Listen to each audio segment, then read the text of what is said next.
Yeah, it would appear that Disney has listened. They have heard the siren callings of one fan out there who's been wanting another Tron movie to come out. And here we are with Tron Aries, the third installment to the Troniverse that spans back all the way to 1982. And that's right, you heard me correctly, the third installment. Because apparently greatness takes time to create. And when you are building up a property as intricate as Tron, you need to make sure every piece fits perfectly. Which is kind of a head scratcher when watching Tron Aries, and it completely ignores everything that happened in Legacy. I saw Tron Aries last night. I'm gonna give you a review for it now. Say, before I hop in my light cycle and take a ride on the grid, if you wouldn't mind grabbing your identity ring and just tossing it at the subscribe on YouTube, Spotify, and Apple Podcasts, I would appreciate it. That way you won't miss another review by me in the future. And I got a doozy coming up for that new Jennifer Lopez film, The Kiss of the Spider-Woman. Of course, part of the Madam Web cinematic universe. Now, all right, let's get into things here with Tron Aries. What do we have? Well, we have a movie that came out this year in 2025, a full 15 years after Tron Legacy, which, to be fair, is a smaller window than we had between the OG and the sequel. And as I said in the opener, everything about Legacy is pretty much tossed aside. There's little droplets of references, but for the most part, Sam is gone, no Olivia Wilde, which instantly drops this by like 3 letter grades because she's perfect in that film. In fact, Tron is ignored in Tron Aries. There's no Tron. He didn't show up. He's not in this one. No, Jared Leto showed up. We have Aries, the god of war, in a computer simulated program. He's played by the Joker himself. Morbius has returned, this time in digital form. It's Tron in time, baby! Now, I, to this day, do not understand the appeal of Jared Leto. He must work for someone somewhere. I liked him in Fight Club when he got his face beat in, and I liked him in Panic Room when he started on fire. Otherwise, outside of a good performance in Dallas Buyers Club, I just have not Dallas bought what he's been selling. Here, though, since he is just playing walking code, expression, personality, all that's kind of omitted. Because Aries has one purpose: to be the best master control system he can be. Highly skilled, super strength, super intelligence. This AI knows how to get shit done. But he is not the control program for Kevin Flynn's company, Encom. No, he's actually part of a rival company's system, the Dillinger system, run by Julian Dillinger and Scully from X-Files. There isn't a Flynn in charge of Encom either. No, those reins have been passed to the new protagonist of this film, Eve Kim. And I gotta tell you, shifting gears from a wild card CEO to the son of a wild card CEO to this brand new character who's a complete stick in the mud lame ass character, it's a ballsy move. Greta Lee plays Eve Kim, who is a very kind, generous, very smart individual who's made some very impressive video games in the past, but now she's on a new mission to lead this company into the future and do her dead sister proud. That's right. She's got some trauma in her life. She lost her sister, and we're gonna find this out very early on when she plays back a 10-second video of her sis being like, "Hey, glad you made it up there. I'm probably dead." I don't know what it is about modern movie scripts that try to use a cheat code when it comes to sympathy. You know, it's nice to connect with the sisters, see them together, how they interact, and then you pull one of them away. Then you take that character from not just Kim, but also the audience. Then we get actual emotional connection and loss.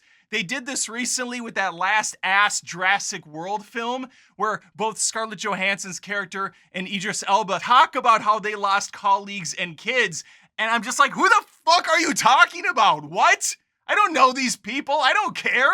But Eve Kim does care, so we're going to go on this journey with her as she tries to crack the code. She's trying to solve the greatest mystery they're facing today, the permanence code.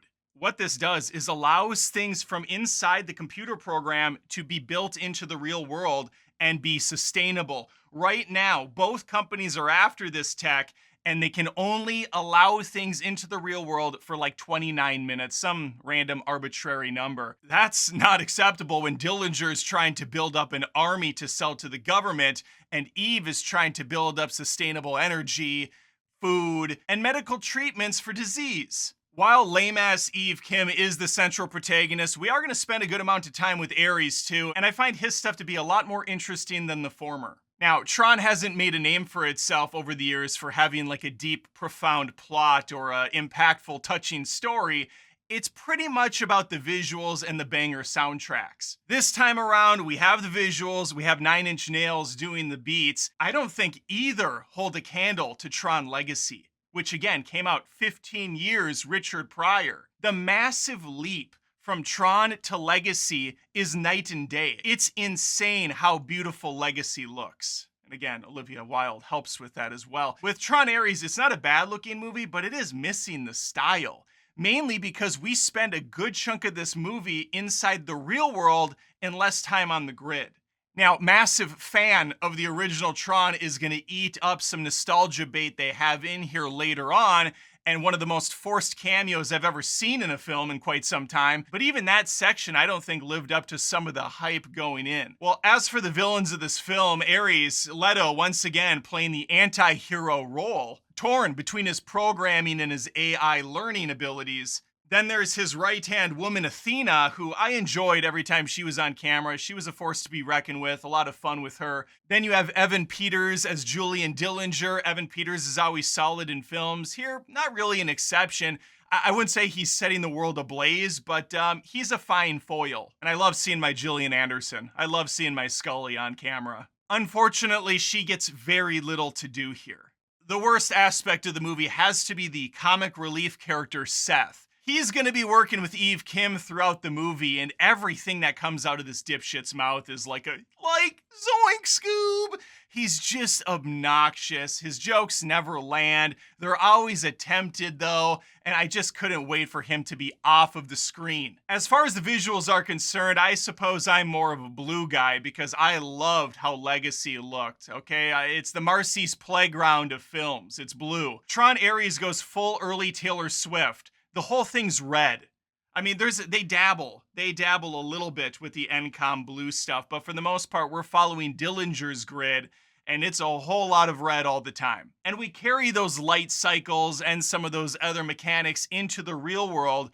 While they did keep the Tron Legacy movements of the light cycles, I never found any of the real world stuff to be all that interesting. Mainly, again, because we're following Eve, and she just kind of sucks. Not because she's unlikable, she's just not interesting. Of course, everything I'm saying right now is incredibly subjective, so let's just get to some facts, all right? I call them Adam Fun Facts here on the channel. Tron Aries clocks in at about 2 hours. It's PG-13, and I don't even know why it's PG-13. Guys turn into voxels, I suppose, when they're slashed apart, but there's not really any blood. There's action, but again, it's pretty tame in comparison. They probably peppered in some dams and some shits, and I just forgot. That's probably why we have a PG-13 on this one. From a pacing standpoint, Tron Aries moves fast enough.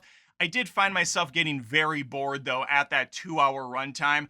Hour and a half, 90-minute this thing. Get me in and out of here, for crying out loud. It's too long for the basic story that's being told. And the fact that this movie cops out so hard by not continuing the story of Tron Legacy really annoyed the shit out of me because I liked those characters. I wanted to see where that went. Instead, again, just alluded to some of the stuff. Unfortunately, I left watching Tron Aries going, Tron, who carries? Certainly not me anymore. It did nothing to really elevate the material because when everything is worse than the predecessor, what's even the point? All right, there you have it. My review of Tron Aries. Let me know if you saw the movie. Maybe you had a different opinion. Maybe you thought this thing banged on all fronts. Let me know in the comments below. Please, again, think of subbing to Adam Does Movies on YouTube, Spotify, and Apple Podcasts. I would appreciate it. And hopefully, I catch you next time. Take care. Oh, wow, you're still here. Well, since I have you, maybe think about jumping by the old merch store, Adam Does Movies, and pick up one of these Adam Does Movies Halloween tees. It's got Jason on the cover there on the logo, a little Friday the 13th inspiration in time for the holidays. On top of that, maybe think about becoming a Patreon at patreon.com/AdamDoesMovies to really help support this one-man band. And that way I can afford to actually put out some candy this year for the trick-or-treaters and not just an empty pumpkin with a sign that says "Take one only." implying that some fat little crap took all of them and left right away. Okay, that's all I got. Take care.